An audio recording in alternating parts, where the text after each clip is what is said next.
I am Dr. M. Prakash, Associate Professor, Department of Commerce, PA and IT, Kamadin Arts and Science College, Satyamangala. In this video, we are going to discuss about the Quasi contracts in business law subject. What's the meaning about the Quasi contract? The Quasi means almost or apparently, but not really. Yes, the contract means an agreement enforceable by law. But a quasi contract is not a contract at all, because the essential elements of the valid contract for the formation of a contract are completely absent. And it is an obligation imposed by law upon a person for the benefit of another, even in the absence of a contract. So, the quasi contract is based on principle of equity only. For example, in case of plumber who accidentally installed a sprinkler system in the lawn of the wrong house, the owner of the house had learned the previous day that his neighbor was getting new sprinkler. That morning, he sees the plumber in installing them in his own lawn. Pleased at the mistake, he says nothing and then refuses to pay when the plumber hands him the bill. Now it comes under a quasi contract because the man already know that the sprinkler were being installed mistakenly only. So that man would make him pay the compulsory expenses because of quasi contract. Then the salient features of quasi contract. A quasi contract is not a real contract, and it is not based upon the offer and acceptance rule. It does not arise from any formal agreement, but it is imposed by law.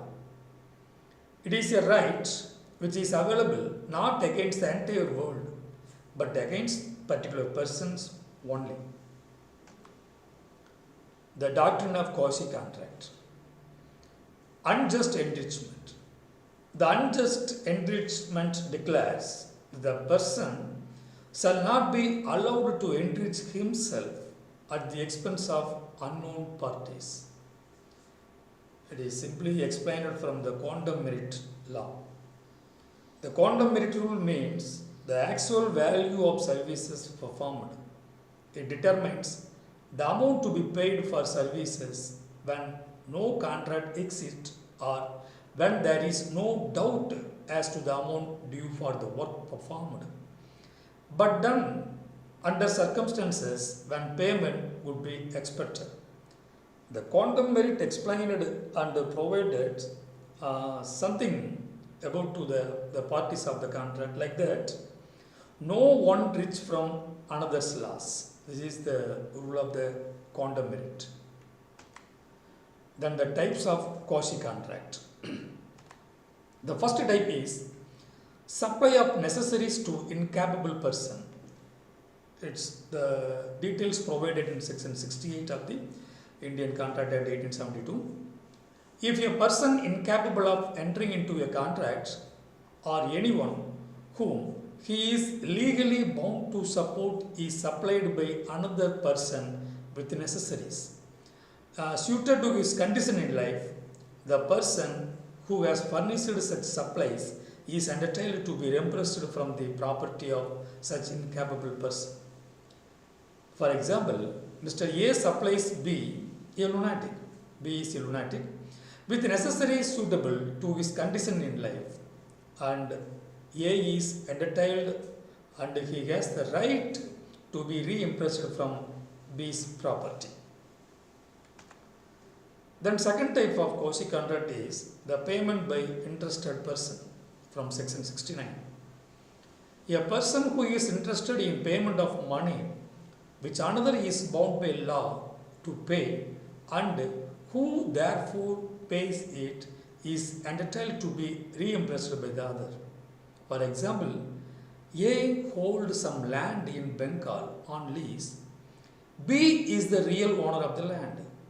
The land revenue payable by B to the government is in arrears. And therefore the government advertised the land for sale to recover the dues. To prevent the sale of land, Mr. A pays the arrears of land revenue. In this case, B is bound and definitely to reimburse the amount to A. This is the payment by interested person. This is the second type of quasi contract. Then third, payment of non-gratuitous act, section 70. Where a person lawfully does anything for another person or delivers anything to him, not intending to do so gratuitously, and such other person enjoys the benefit thereof. The latter is bound to make compensation to the farmer in respect or to restore the thing so done or delivered. For example, A is a tradesman and he leaves goods at his B's house by mistakenly. But Mr. B treats the goods as his own and uses them. So, B is bound to return or to pay the money for the used goods of Mr. A's. This is the third one, the payment for non-gratuitous act. Then fourth one is the liability of finder of goods from section 71. A person who finds the goods belonging to another and takes them into his custody is subject to same responsibility as a bailey. You know the rights and the duties of the bailey in bailment. He must take reasonable care of the goods and keep them in sound condition and try to find out his true owner. Suppose in passing away or the person also find the purse from another, definitely he try to find the real owner of the person. It is the liability of finder of goods. Then fifth type, the payment of delivery by mistake or under caution, section 72. A person to whom money has been paid or anything delivered by mistake or under caution must repay or return it. This example is clearly explained the payment of delivery by mistake. Yes, Mr. A and B jointly owe rupees 5,000 to Mr. C. A alone pays this amount to C. B, not knowing this, again pays rupees 5,000 to C. So, Mr. A and B also jointly owe rupees 5,000 to C. This is the contract. But Mr. B and C also pays the amount unknowingly themselves. In this case, Mr. C is bound to repay rupees 5,000 to B because already Mr. A and Mr. B individually pays the amount to C. So, as this amount is paid to him by mistake. This is the payment of delivery by mistake or under caution. In conclusion, a quasi contract exists in the absence of a written contract and may be court ordered to avoid one party gaining at the expense of another party's action. This is the quasi contract. I think definitely you must learn and you gathered something information about the quasi contract from this video. Thank you.